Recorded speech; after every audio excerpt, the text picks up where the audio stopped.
Konvensi Partai Demokrat untuk mencari calon presiden 2014 telah dibuka pada Minggu 15 September 2013 lalu. 11 peserta konvensi pun langsung bergerak menggalang dukungan, termasuk 2 jenderal purnawirawan yang ikut bertarung, yaitu Pramono Edi Wibowo yang juga kader Partai Demokrat dan Endriartono Sutarto dari luar partai. Sehari setelah pembukaan konvensi, Pramono Edi langsung memanfaatkan momentum ini untuk mulai memperkenalkan dirinya ke publik. Ia langsung berkunjung ke beberapa daerah. Pramono membangun karirnya dengan menempuh pendidikan akabri pada tahun 1980. Pada tahun yang sama, Pramono ditunjuk sebagai Komandan Pleton Grup 1 Kopasanda. Setelah masa reformasi berlangsung, Pramono terpilih menjadi ajudan Presiden Megawati Soekarno Putri pada tahun 2001. Tahun 2011, Pramono Edi dilantik menjadi Kepala Staf Angkatan Darat menggantikan George Toisuta. Pada awal Juni 2013, Pramono pensiun dari TNI, kemudian pada 29 Juni 2013, Pramono resmi masuk Partai Demokrat. Tak mau kalah dengan Pramono Edi, juniornya selama di TNI, Endriartono Sutarto langsung bergerak pula ke komunitas anak-anak muda. Demi merebut jatah Capres Demokrat, mantan Panglima TNI ini menjadikan anak-anak muda terutama mahasiswa sebagai sasaran utama penyebaran gagasan. Ia ingin menyebarkan gagasannya untuk menyelesaikan masalah bangsa. Jenderal Purnawirawan Endriartono Sutarto lahir di Purworejo, Jawa Tengah pada 29 April 1947. Ia adalah mantan Panglima Tentara Nasional Indonesia periode 2002 hingga 2006. Sebelum menjabat Panglima TNI, alumni Akabri tahun 1971 ini pernah menjabat berbagai posisi penting di TNI Angkatan Darat. Antara lain sebagai Kepala Staf Angkatan Darat dan Komandan Sesko TNI. Saat mantan Presiden Soeharto lengser pada 21 Mei 1998, Endriartono menjabat sebagai Komandan Pas Pampres. Adanya fenomena beberapa jenderal TNI purnawirawan yang menjadi capres ini menarik dicermati. Menurut kalangan pengamat, kepemimpinan militer berbeda dengan sipil. Jenderal dalam militer dilatih serta dididik untuk memimpin anak buah dan juga dilatih untuk dipimpin. Hal ini tidak ada di dunia politik sipil.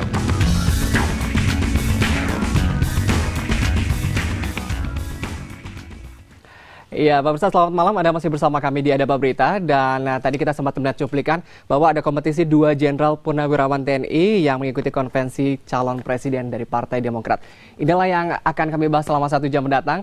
Dan bicara mengenai kedua jenderal tersebut, di sebelah kiri saya sudah ada Jenderal Purnawirawan Pramono Edi Wibowo. Selamat malam, Pak Edi, apa kabar? Selamat malam. Oke, ini mantan Kasat TNI Angkatan Darat. Selamat malam. Selamat malam. Oke, kemudian juga ada pengamat politik di sini, ada Ibu Siti Zuro. Ibu Siti, apa kabar? Alhamdulillah baik. Alhamdulillah, nanti akan mengamati nih bagaimana visi dan misi dari mendengarkan gitu.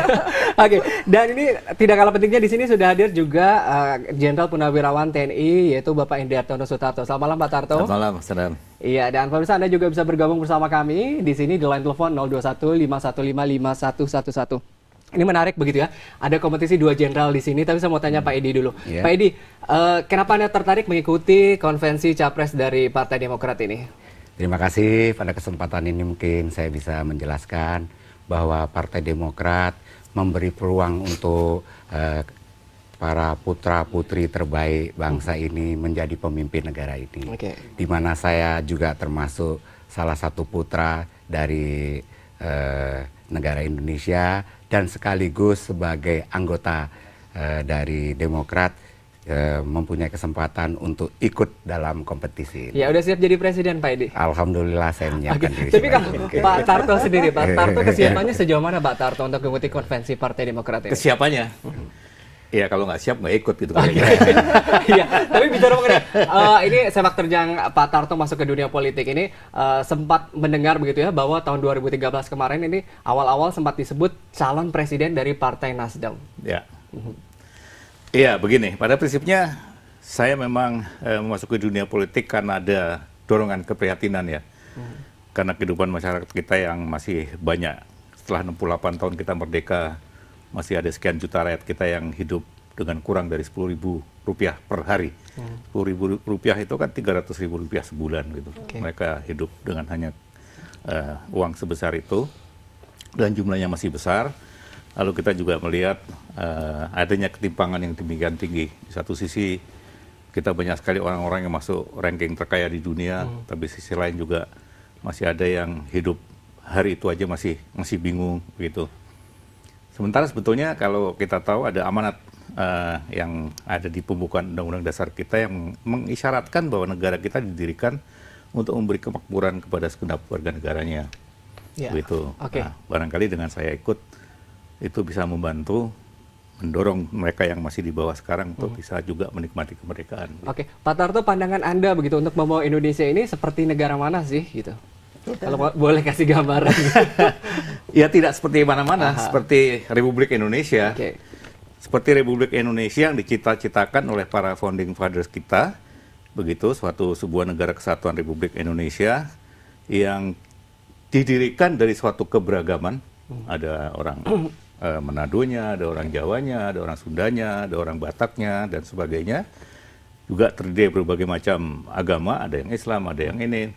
Nah, keberagaman itu tidak boleh kita jadikan sebagai suatu kelemahan yang kemudian menyebabkan adanya benturan antara satu kelompok dengan kelompok lain hanya karena perbedaan tadi, tapi justru kita buat sebagai suatu kekuatan karena keberagaman itu dia punya kekuatan dari masing-masing keragaman yang ada, lalu kalau itu dijadikan satu menjadi suatu kekuatan. Oke, Pak Tarto, ini menarik bicara mengenai krisis tadi disebut-sebut ada diskriminasi, dan ini belakangan mencuat ada unsur diskriminasi begitu. Salah satu lurah di Lenteng Agung, Ibu Susan ini kalau mungkin sempat pernah mendengar begitu ya, karena perempuan dan juga non-muslim ini sempat diprotes oleh warganya. Gitu. Tapi pandangan Pak Tarto dari kasus ini seperti apa sih? Iya, sebetulnya kita itu sudah tidak lagi harus mengenal hal-hal seperti itu gitu ya.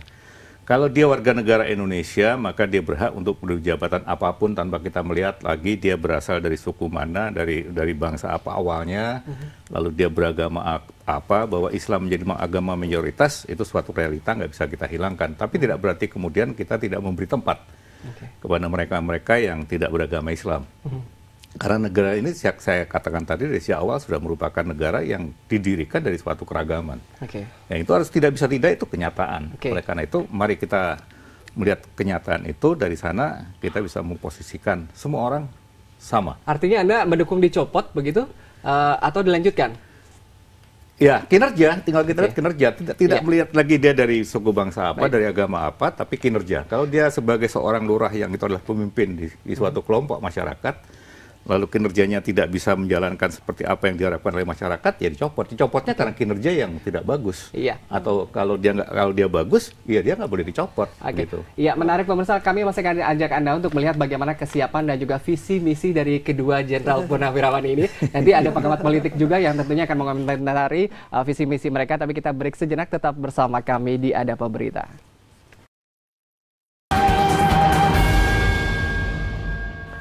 Iya, pemirsa, masih di Ada Apa Berita, kami masih membahas kompetisi dua jenderal di konvensi Partai Demokrat. Nah, saya ke Pak Edi lagi. Pak Edi, ini menarik Pak Edi begitu ya. Anda ini masuk salah satu internal dari Partai Demokrat. Ini banyak yang mengatakan bahwa Anda yang paling siap untuk mengikuti konvensi Partai Demokrat ini. Benar seperti itu, Pak? Terus terang saja, saya merasa bahwa 4 calon dari Partai Demokrat semuanya siap juga. Semuanya siap juga. Sama dengan seperti saya menyiapkan diri pada dasarnya, manakala Demokrat memberi kesempatan untuk berkompetisi secara sehat, maka kita lakukan dengan sebaik-baiknya. Tapi kalau Pak Tarto ini kan Pak Tarto dari non Partai Demokrat sendiri begitu. Anda yakin bahwa konvensi ini akan berjalan dengan objektif begitu? Iya, kalau saya dari awal sudah berprasangka buruk, tentu saya tidak mau bergabung dong. Begitu ya. Tapi justru karena saya tidak berprasangka seperti itu, prasangka saya didasari sesuatu yang positif, maka saya ikut bergabung di dalamnya dengan keyakinan saya kenal betul Pak SBY dengan semua yang ada di Demokrat, bahwa konvensi ini betul-betul dilaksanakan dengan suatu maksud yang sangat mulia. Dan saya ingin mengatakan bahwa inisiatif melakukan konvensi ini menurut saya suatu terobosan yang harusnya kita apresiasi betul ya. Karena sampai dengan hari ini memang pernah Golkar melaksanakan itu begitu, tetapi dia tidak memberi kesempatan kepada kader dari partai lain atau dari tokoh dari luar partai. Tapi ini betul-betul terbuka, lalu siapapun yang dianggap punya kapasitas dan kapabilitas diundang, siapapun itu.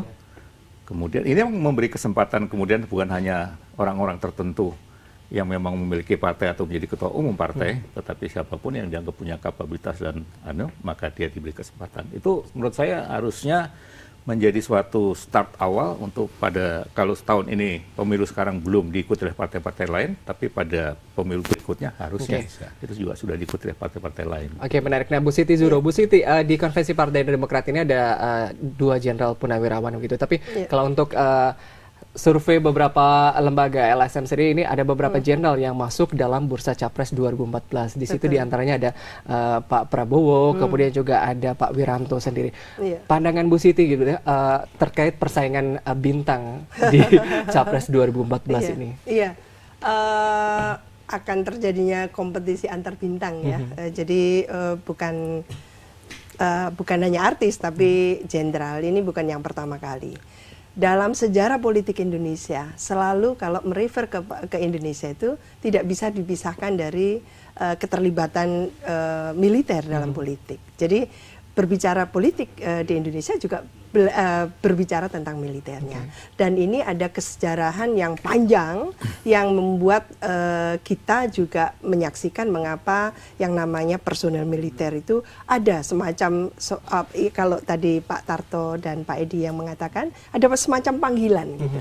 Nah, ini yang menunjukkan bahwa sebetulnya di fungsi ABRI waktu itu betul-betul bekerja efektif gitu ya. Difungsi artinya tidak hanya profesionalisme untuk sebagai pertahanan keamanan, tapi juga di bidang-bidang sosial. Duduk sebagai presiden, duduk sebagai gubernur, bupati, wali kota, dan terus ya sampai babinsa gitu. Jadi kalau dikatakan bahwa sebagai panglima beliau ini adalah sangat paham bagaimana memetakan wilayah gitu ya, karena komando teritorial, jadi bisa memahami cepat dan sebagainya. Tapi itu semua itu kan di dunia militer ya. Nah, ketika di dunia politik dan kita sudah sepakat demokrasi, ini ada hal yang harus di-adjust. Jadi teksnya memang ada, sejarah kita menunjukkan seperti itu. Yang namanya Jenderal Sudirman itu sangat kental bagaimana perjuangannya untuk Indonesia merdeka dan sebagainya. Tapi dalam kontekstual, jadi teksnya seperti itu, konteks kita itu sejak 98 kita sudah menerapkan demokrasi. Tidak mungkin lagi ada sistem komando. Oleh karena itu memang yang kita perlukan adalah pemimpin-pemimpin yang merakyat, pemimpin yang bersahaja, yang berteman dengan rakyat kan gitu.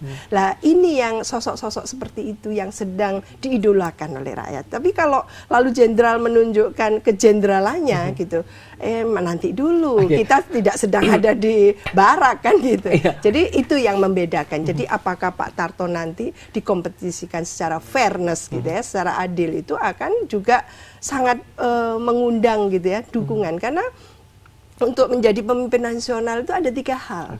Jadi dikenal ya, terus didukung dan diterima gitu ya. Jadi di situ ada popularitas, elektabilitas dan akseptabilitas. Iya, kalau bicara mengenai pengamatan politik, popularitas kemudian juga elektabilitas begitu. Sebagian lembaga survei sudah memberikan listnya begitu ya. Dan Pak Tarto kemudian juga Pak Edi juga masuk dalam bursa tersebut. Tapi kalau meskipun belum tinggi ya, saya melihat mengapa beliau masih rendah gitu ya. Satu, memang baru ya mendeklarasikan diri untuk ikut di konvensi. Yang pertama itu. Yang kedua, yang namanya Pak Edi dan Pak Tarto memang tidak cukup terkenal. Karena apa? Beda dengan zaman difungsi, bahwa panglima dan sebagainya yang lalu sangat terkenal, sangat dikenal dan mengetahui. Kita sangat hafal siapa kasat, siapa panglimanya dan sebagainya. Karena memang dipublikasi terus, dan di era Orde Baru itu memungkinkan itu. Dengan difungsi itu luar biasa, popularitas itu tidak perlu dibantu lagi oleh tim sukses gitu ya. Jadi tim relawan atau tim sukses tidak diperlukan lagi, karena sudah sangat efektif gitu ya, sosialisasi sampai ke akar rumput. Nah, ini yang tidak terjadi sejak tahun 99, yang dimana apalagi 2004 ketika difungsi selesai, tidak ada lagi difungsi ABRI itu, sehingga memang ya betul-betul militer back to barak kan gitu ya, profesionalisme yang terjadi di situ. Nah, ini menarik begitu ya, melihat tadi kalau kita melihat sosok Jokowi ini juga masuk dalam bursa Capres begitu ya, dan sebagian calon pemimpin sekarang sudah melakukan metode belusukan mencontoh Jokowi. Kemudian apakah ini juga diterapkan oleh Pak Tarto dan juga Pak Edi begitu? Bagaimana kesiapan mereka untuk membentuk tim sukses di konvensi Partai Demokrat ini? Selengkapnya akan kami bahas usai pariwara. Tetap bersama kami di Ada Apa Berita. Ya, pemirsa masih di Ada Apa Berita dan di segmen kali ini pemirsa kami akan angkat telepon Anda di 0215155511. Silakan bagi Anda yang ingin bergabung. Halo. Halo. Ya, selamat malam. Dengan siapa di mana, Pak? Saya dengan Acun di Jakarta Selatan, Cilandak. Dari Jakarta Selatan, silakan, Pak. Ya, saya ingin menyampaikan pesan kepada kedua Jenderal Purnawirawan. Ya. Pada saat mereka nanti bertanding, jangan berkampanye atau jangan sosialisasi seperti pola yang telah ditunjukkan oleh Jokowi. Berkampanyelah, bersosialisasi sesuai dengan jiwa yang tertanam selama puluhan tahun para jenderal ini membina karirnya, yaitu Sabta Marga.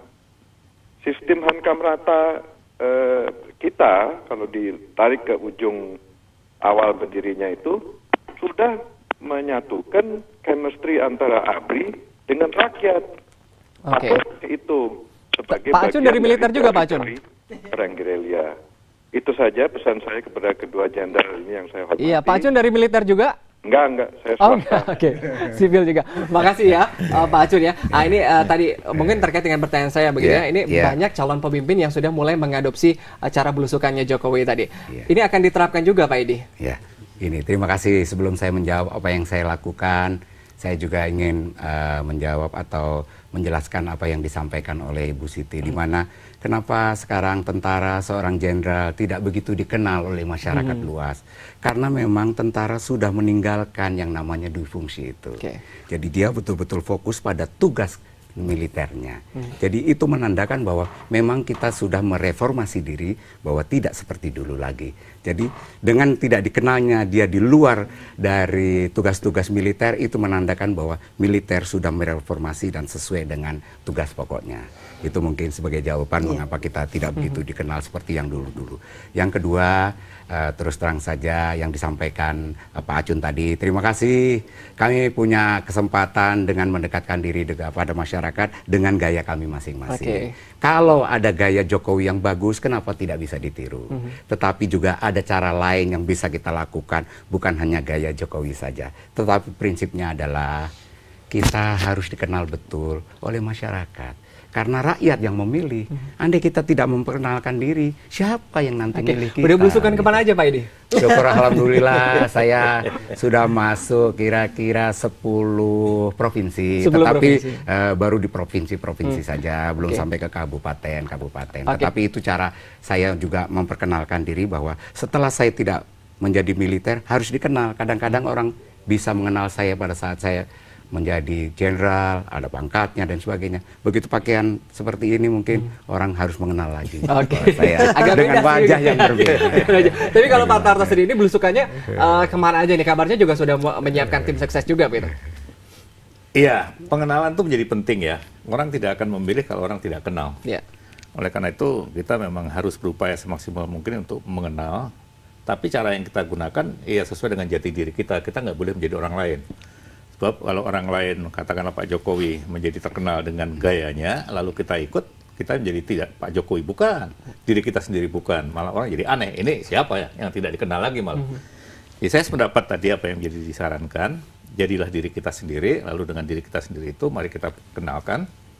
Kalau orang lain barangkali lebih banyak menggunakan penampilan, saya barangkali dengan keterbatasan yang saya miliki, saya menjual gagasan. Kira-kira saya melihat permasalahan bangsa seperti ini, lalu saya punya gagasan untuk bagaimana memperbaikinya.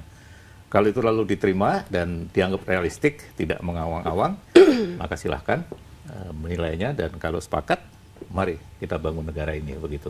Oke, iya. Tapi kalau bicara mengenai ini kan tadi Ibu Siti mengatakan bahwa hasil survei juga ini Pak Jokowi nomor 1 sendiri begitu ya. Ini kan konvensinya untuk capres dari Partai Demokrat begitu. Betul. Tapi Pak Tarto begitu, seandainya Anda berada di papan 2 begitu untuk menjadi cawapres, sudah siap? Kita sekarang berpikir untuk bagaimana menyelesaikan konvensi dulu lah. Itu terlalu jauh barangkali ya, masih cukup waktu nanti kita untuk berpikir. Tapi kalau Pak Edi sendiri gimana nih? Kalau ternyata pengawinan Partai Demokrat begitu ya, ini memosisikan sebagai calon wakilnya justru. Terus terang saja bahwa saya sama dengan Pak Tarto, kita ini sedang melaksanakan calon presiden mengikuti konvensi Partai Demokrat. Jadi kita memang melaksanakan itu dulu. Perkembangannya nanti mari kita ikuti berikutnya. Ini tapi banyak orang begitu ya ingin justru dikawinkan dengan Pak Jokowi begitu. Pak Edi nggak berminat juga begitu?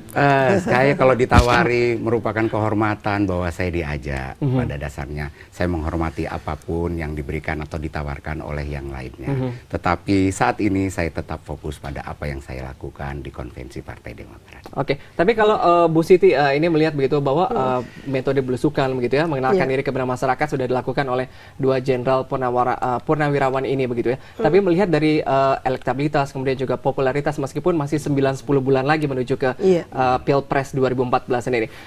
Opportunity dari kedua jenderal ini begitu. Nih, saya diminta analis atau dukun. Iya, jadi memang untuk dikenal ya, dikenal itu butuh banyak peluru gitu ya, karena berbicara dengan jenderal jadi peluru gitu ya. Pelurunya ini harus banyak, martirnya harus banyak gitu. Saya setuju Pak Ajun tadi. Be yourself. Jadi jadilah diri sendiri, tapi yang memahami kebutuhan negara bangsa ini apa gitu loh. Dalam tempo ke depan, paling tidak ya memahami 5 tahun ke depan atau 10 tahun ke depan. Apa sih yang dibutuhkan? Khususnya rakyat ini sedang mengharapkan apa dari seorang pemimpin nasional. Itu yang harus dipahami betul. Setelah itu dipahami, baru peluru-peluru itu dipersiapkan dan ditembakkan untuk bisa katakan mengikat seluruh rakyat dari Sabang sampai Merauke. Dan beliau sudah kebiasaan berpikir sangat Bhinneka Tunggal Ika. Jadi keragaman daerah dan sebagainya. Bukan untuk hanya satu komunitas, dua komunitas, tapi menyapu semua wilayah. Dan untuk menyapu semua wilayah itu ya harus merepresentasikan. Ini yang mungkin harus dipelajari oleh para calon pemimpin kita di level nasional, yaitu ini bukan pemimpin daerah, bukan ketua RT juga. Jadi memang diperlukan semacam faktor atau mungkin semacam prasyarat gitu ya. Bagaimana yang bersangkutan sebagai calon pemimpin itu bisa menganalogikan dirinya dengan yang akan dipimpin. Lah itu yang sering istilahnya itu mampu memitoskan dirinya. Memitoskan dirinya karena punya track record sebelumnya. Lah track record Bapak berdua adalah seorang jenderal. Apa yang sudah dilakukan ketika menjadi katakan bertahun-tahun puluhan tahun itu mengabdi sebagai seorang prajurit kan gitu ya lah. Ya, tapi pengalaman kita juga sudah beberapa kali dipimpin oleh jenderal begitu ya, mulai dari Pak Harto gitu, dari tentara kemudian juga Pak SBY sendiri. Iya, jadi ini yang membedakan. Biasanya seorang jenderal yang punya juga kegiatan di luar, mungkin di organisasi sosial atau aktif ya. Pak Tarto kan kayaknya tidak gitu ya, hanya seorang jenderal tulen gitu, tidak punya proses massa dan sebagainya. Beliau juga seperti itu. Nah ini yang membutuhkan tenaga ekstra gitu ya, yang ekstra keras untuk membangun komunitas tadi itu.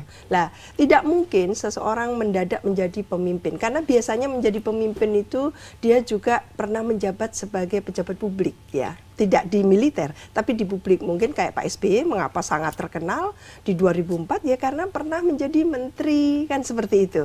Lalu ada isu lain lagi yaitu dizolimi, kan ya, tambah lagi kan simpati dan sebagainya. Tapi karena sudah menjabat sebagai menteri, lalu namanya sering dimuat. Lah itu yang membuat beliau sangat terkenal. Ya ini makin menarik, tapi kita harus break sejenak kembali. Pemirsa jangan kemana-mana, tetap bersama kami di Ada Apa Berita.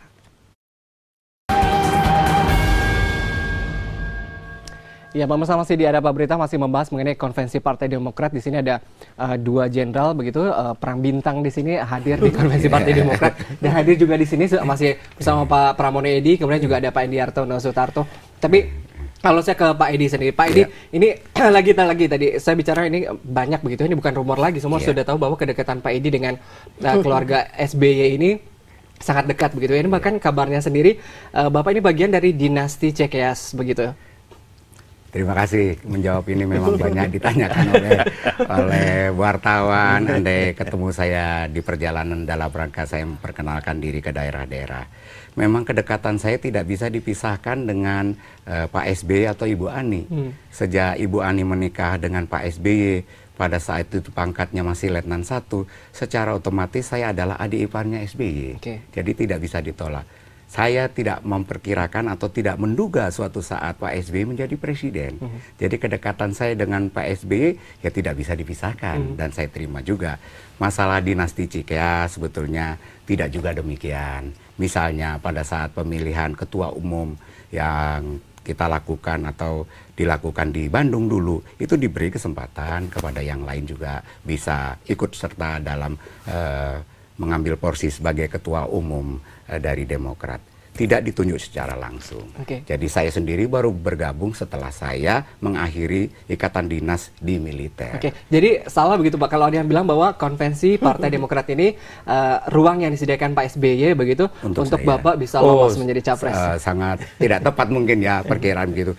Mengapa tidak usah pakai konvensi, tunjuk saja saya dari awal, sudah selesai semuanya. Karena saya juga kebetulan sebagai anggota Dewan Pembina Partai Demokrat, beliau ketua umum Demokrat, tunjuk langsung saja sudah selesai sebetulnya. Kenapa mesti pakai cara adanya konvensi yang terbuka dan sebagainya. Sebetulnya seperti apa yang dikatakan oleh Pak Tarto, bahwa Demokrat dan Pak SBY itu memberi ruang kepada putra-putri terbaik bangsa ini, andai ingin menjadi pemimpin negara. Jadi diberi ruang sehingga mereka bisa menggunakan tidak hanya dari Partai Demokrat. Kebetulan diberi ruang secara luas, saya anggota Demokrat juga diberi kesempatan untuk ikut serta. Tapi kalau ke Pak Tarto bisa mengenai Partai Demokrat ini popularitas dan elektabilitasnya hasil survei mengatakan bahwa menurun begitu ya. Kita tahu ada resistensi di sini, baru-baru ini juga ada resistensi penolakan Ketua Komisi 3 Pak Arhut Sitompul begitu. Kemudian juga Pak Fauzi Bowo, mungkin pernah mendengar kabarnya sendiri. Kenapa Anda tertarik begitu untuk bergabung di Partai Demokrat padahal popularitas dan elektabilitasnya juga menurun begitu ya belakangan ini? Bagaimanapun juga kita mesti mengakui barangkali sekarang ini sistem mengatakan bahwa untuk kita mengikut mengelola negara itu harus melalui partai politik. Itu nggak bisa dihindari, kita nggak bisa berkelit dari itu. Lalu kemudian Partai Demokrat yang pernah menjadi pemenang pemilu pada pemilu 2009 yang lalu, dia punya potensi yang cukup bagus. Tinggal bagaimana kemudian sekarang kita mencoba untuk mengelolanya kembali agar dampak-dampak atau bukan dampak, ekses-ekses negatif yang dilakukan oleh dua gelintir kader dari Demokrat ini tidak harus mengotori partai yang sebetulnya punya basic yang sangat bagus begitu. Nah, kalau saya berada di dalam lalu saya tidak membiarkan Partai Demokrat menjadi partai yang katakanlah tidak lagi populer, maka konvensi tidak ada artinya. Katakanlah saya sebagai pemenangnya konvensi, tapi Demokratnya cuma dapat 3%. Atas buat apa saya memenangkan konvensi ini? Toh Demokratnya akhirnya tidak bisa mencalonkan saya sebagai calon presidennya begitu. Oleh karena itu, dengan potensi yang ada pada Demokrat yang saya tahu sebetulnya ini punya potensi untuk menjadi partai yang besar, dan sistem di kita mengatakan memang hanya dengan memenangkan pemilu maka kita bisa ikut berkiprah. Maka mari kita bangun bersama. Demokrat itu akan menjadi Demokrat dengan fundamental yang sudah bagus untuk menjadi partai yang bagus. Yang dari sana kemudian kita mencoba untuk mengangkat bangsa ini agar menjadi lebih bagus lagi. Begitu. Ini kalau bicara mengenai partai memang kendaraan politik begitu ya. Pak Tarto sendiri sudah terjun ke politik begitu, termasuk tadi saya sebutkan pernah masuk ke Nasdem begitu. Tidak tertarik begitu untuk melirik partai lain begitu? Atau menunggu pinangan? Begini. Jadi seorang kader itu harus punya kepastian untuk bisa apa yang harus saya lakukan untuk mencapai pada posisi yang tertinggi. Harus clear dan jelas. Sementara Partai Demokrat memberikan kesempatan itu. Ini ada satu konvensi, silakan Anda ikut. Kalau Anda memenangkan, maka Anda lah yang akan jadi. Tinggal sekarang bagaimana upaya kita untuk bisa memenangkannya konvensi itu. Tapi kalau mekanisme itu tidak jelas, kita tidak tahu apa yang harus kita lakukan untuk kemudian kita bisa muncul menjadi calon dari partai. Oleh karena itu, begitu ada tawaran saya untuk ikut dalam konvensi, saya pikir ini suatu kesempatan yang jelas dan clear. Kalau saya bisa memenangkannya, maka saya jadilah. Saya tinggal bagaimana kemudian kita berupaya bersama-sama mengangkat juga elektabilitas dari partai begitu. Ini jalan cepat begitu, fast track begitu kalau melihat pengalaman Pak Tarto di Nasdem kan juga tidak sudah fast track, tetapi kepastian. Lebih kepada kepastian. Anda berjuang untuk menangkan konvensi, maka akan Anda menjadi calon presiden dari partai. Seberapa Demokrat. pasti sih Pak, ini banyak yang menilai bahwa ini hanya cara Partai Demokrat untuk mendongkrak begitu. Iya. Anda nggak takut begitu justru dijadikan alat begitu untuk menaikkan elektabilitas dan popularitas? Sesuatu Karena nama yang- Anda juga masuk dalam bursa yang elektabilitasnya cukup lumayan bagus gitu. Iya, popularitas. artinya begini, kalau itu dimaksudkan sebagai bagian dari tujuan konvensi, nggak ada yang salah dengan itu. Oke. Begitu, karena saya katakan kalau kemudian Demokrat tidak bisa meningkatkan elektabilitas lalu cuma dapat 3, 4, 5%, maka juga nggak ada artinya menangkan konvensi. Jadi kalau kemudian Partai Demokrat ini menggunakan kami peserta konvensi ini untuk meningkatkan elektabilitas, suatu yang sah dan wajar saja. Tinggal masalahnya tadi adalah ini harus menjadi sesuatu yang dijalankan secara objektif, profesional, agar kemudian Partai Demokrat bukannya sekedar bisa memilih siapa yang terbaik, tapi juga meninggalkan suatu warisan yang sangat luar biasa dalam kaitan dengan demokrasi kita. Begitu. Menarik Bu Siti, kalau Anda lihat tadi kasus Pak Ruhut begitu ya, kemudian juga kasus Fauzi Bowo begitu ya, tadi ada resistensi di masyarakat dengan track record yang dilakukan oleh Partai Demokrat begitu ya. Seberapa besar nih nanti pemenang partai konvensi dari Partai Demokrat ini bisa diterima oleh masyarakat Indonesia di Capres 2014? Iya. Jadi semua partai akan menghadapi pemilu legislatif dulu ya. Jadi saya nggak singkat pilek. Pemilu legislatif April 2014. Dan semua partai sedang menyiapkan melalui caleg-calegnya untuk memenangkan di dapil-dapil itu. Semua termasuk Partai Demokrat. Dalam sejarah pemilu yang lalu, selalu ya, siapa yang memenangkan partai. Jadi katakan PDIP memenangkan pemilu tahun 99. Tapi presidennya juga tidak bisa dari PDIP. Tapi apa kan PDIP? Mengapa? Gitu kan?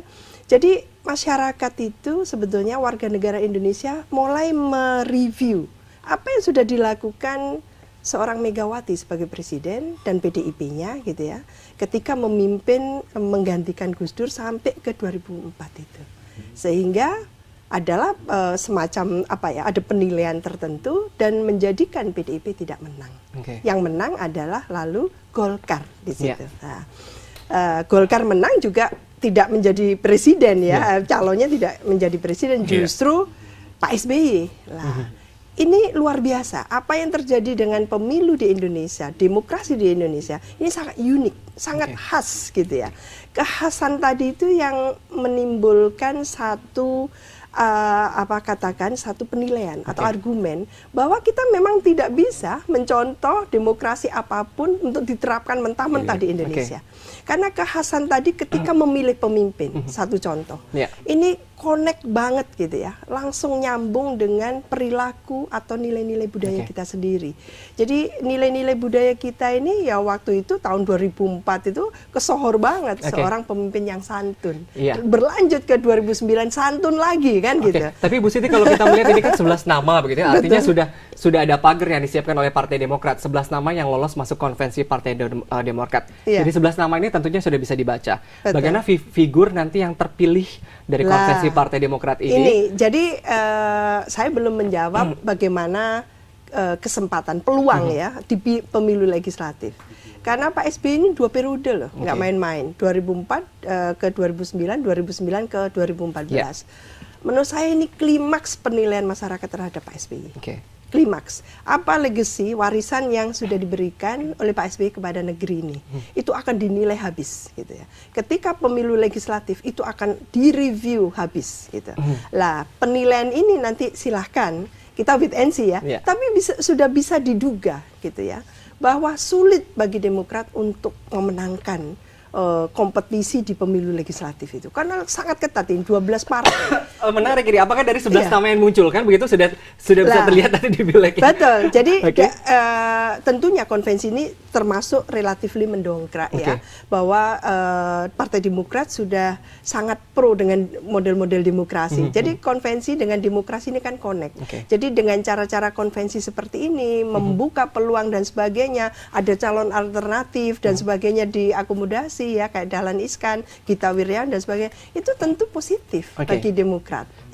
Iya, kalau begitu nanti saya akan memberikan akomodasi deh untuk Pak Tarto dan juga Pak Edi ini untuk menjawab bahwa konvensi ini jelas akan menaikkan elektabilitas dan juga popularitas di Demokrat. Tapi selengkapnya akan kami bahas usai pariwara, tetap bersama kami di Ada Apa Berita.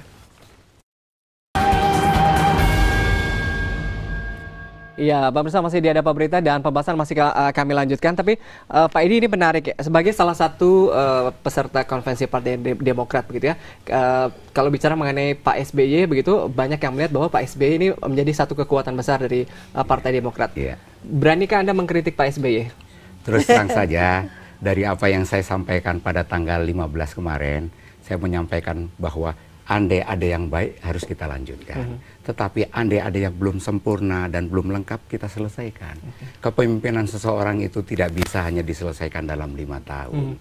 Jadi pasti kepemimpinan seseorang menjadi pemimpin suatu negara pasti keberlanjutan dari sebelumnya. Oleh sebab itu harus kita pahami bahwa kalau sudah baik yang dilakukan oleh pemerintahan sebelumnya, jangan segan-segan untuk dilanjutkan. Tetapi yang belum selesai, mari kita selesai. Artinya berani mengkritik Pak SBY? Terus terang saja, karena ada juga beberapa yang belum selesai. Iya. Tapi Pak Tarto ini sebagian tanda kutip tadi saya katakannya orang luar dari Partai Demokrat begitu ya. Kasus Anas Urbaningrum dengan Partai Demokrat ini mencerminkan banyak hal begitu ya. Bisa Anda tangkap begitu bahwa posisi itu mungkin juga terjadi di Pak Tarto nantinya? Yang gimana nih maksudnya nih? Iya, maksudnya sebagai orang luar begitu mungkin nanti ada ketidaksejalanan dengan Partai Demokrat karena Anda bukan merupakan kader Partai Demokrat. Iya, partai ini kan sebetulnya adalah suatu sarana untuk melakukan pendidikan bagi kader ya, untuk kemudian disiapkan pada posisi-posisi tertentu yang kemudian dengan posisinya itu mereka punya kewenangan untuk mengelola negara ini. Ada mereka yang sebagai anggota DPRD, ada yang DPR, kemudian ada yang jadi presiden, ada yang pada posisi-posisi yang lain begitu. Jadi menurut saya sejauh bahwa partai sudah melaksanakan tugasnya sesuai dengan apa yang menjadi fungsi partai itu, menyiapkan kader secara baik, lalu memposisikan mereka pada posisi-posisi dengan bekal yang cukup, nggak ada yang harus dipertentangkan. Karena partai di Indonesia sekarang kalau kita bicara masalah ideologi kayaknya nggak. Tidak terlalu clear sekali apakah partai ini ideologinya apa, partai ini ideologinya apa, partainya ideologinya kayaknya apa. Kayaknya ditanya gitu. tadi tidak seperti itu. Pak Tarto itu kan dari luar. Kalau sudah lulus konvensi, itu sudah automatically Bapak akan menjadi kader Partai Demokrat. Kalau jadi pengurus dan sebagainya, Bapak siap nggak? Kalau one day lalu di treatment tidak equally gitu ya? Ya, tapi pertanyaannya apakah kemudian bisa berseberangan dengan Demokrat tadi ya? Kalau saya punya prinsip seperti ini sebetulnya. Dulu waktu zaman saya Panglima TNI Ibu Mega sebagai presiden juga saya mengatakan seharusnya seorang presiden kalau jadi presiden begitu ya. Itu dia tidak lagi terkait dengan partai. Karena dia sudah milik bangsa. Dia bukan lagi milik sekelompok. Warga negara di Indonesia apakah itu karena jadi tidak boleh jadi ketua umum gitu ya? Tidak boleh lagi dia aktif di kepartean. Apapun posisinya. Jadi dia tidak punya posisi lagi di partai. Dia harus lepaskan karena ini sudah milik bangsa. Artinya Bapak akan memenuhi semua ideologi dari Partai Demokrat begitu? Pertanyaan belum jelas. Artinya ideologi dari Partai Demokrat sendiri akan Bapak adopsi? Begitu kemudian sudah katakanlah jadi Presiden Indonesia, maka yang harus saya pegang, Presiden Indonesia inilah yang harus kita utamakan dan tidak mengutamakan lainnya. Apakah karena orang Jawa lalu mengutamakan suku Jawa, tidak lagi itu. Saya punya anak, punya istri itu lebih menjadi nomor sekian, tidak lagi menjadi yang utama. Bahwa saya kader Partai Demokrat itu menjadi nomor sekian. Tapi yang paling utama adalah bagaimana saya menjalankan posisi saya selaku Presiden Republik Indonesia yang membangun negara ini. Begitu. Ya, menarik Pak Tarto. Tapi ke Bu Siti nih, terakhir Bu Siti, ini bicara mengenai pecah kongsi gitu ya. Figur dengan partai ini kerap terjadi begitu ya. Meskipun konvensi nanti berlangsung cukup lama, tapi pecah kongsi ini masih mungkin terjadi karena perbedaan ideologi figur pribadi dengan partai politik begitu ya. Anda lihat mungkin ini bisa terjadi. Ini pelajaran bagi Indonesia ketika masalah pengkaderan. Jadi kalau menjelang pemilu legislatif lalu kayak Indonesian Idol, di sini menerima caleg-caleg gitu ya. Bagaimana caleg langsung orang baru masuk dicalegkan? sementara belum memahami apa ideologi dan platform partai. Nah ini yang tidak boleh sebetulnya. Sehingga ketika katakan calon-calon atau lalu mereka menjadi pemimpin, ini patut kalau mereka lalu dispute atau mungkin pecah kongsi karena memang tidak meyakini itu, tidak menyatu. Dan terus terang dalam satu partai politik sebagai pilar demokrasi, yang seharusnya terbangun adalah kader itu betul-betul memahami dan mencintai, memiliki partai itu. Seharusnya seperti itu. Sehingga tidak memungkinkan lagi adanya kutu-kutu loncat tadi. Nah, kutu-kutu loncat itu tidak dimungkinkan karena apa? Pemahaman atau training yang diberikan oleh partai dan sebagainya itu ya, itu sudah menyatu dengan dirinya. Seharusnya seperti itu. Ini yang mungkin kita harapkan supaya tidak ada lagi dispute ketika kader-kader menjadi pemimpin itu bisa dikatakan diterobos dengan cara-cara yang lebih baik ke depan. Oke, iya menarik. Memang waktu masih panjang, sekitar 9 hingga 10 bulan untuk menuju ke pemilihan Capres 2014 ini, dan masih banyak waktu pemirsa mungkin bagi Pak Tarto juga Pak Edi begitu ya untuk memilih begitu ya mana pasangan yang tepat untuk nanti menuju ke Pilpres 2014, meskipun saat ini mereka sudah resmi menjadi peserta dari konvensi Partai Demokrat begitu. Tapi sukses Pak Tarto, kami doakan, dan juga Pak Edi begitu, kami masih menunggu hasilnya dan juga pendekatan masyarakatnya sendiri, semoga sukses nanti bisa diterima. Bu Siti sendiri masih mengamati harus mengamati terus karena memang tugas beliau mengamati dan mengawal. Iya, tapi tadi seperti yang Bu Siti katakan begitu, artinya tadi ideologinya ini semoga bisa klik ya, menyatu ya antara partai dan juga figur yang dipilih oleh partai. Jadi semua calon kader, sekarang kan calon kader beliau ini belum kader, itu sudah memahami gitu, dan tidak ada semacam resistensi terhadap Partai Demokrat ketika risiko itu harus ditanggung oleh yang bersangkutan. Iya, kita masih menunggu hasilnya, dan pemirsa demikian pembahasan dan juga informasi dari konvensi Partai Demokrat, kompetisi 2 Jenderal Purnawirawan di konvensi Partai Demokrat. Informasi dan juga pembahasan lain masih akan kami hadirkan untuk Anda hingga pukul 11 malam. Saya Adam Lubis, selamat malam.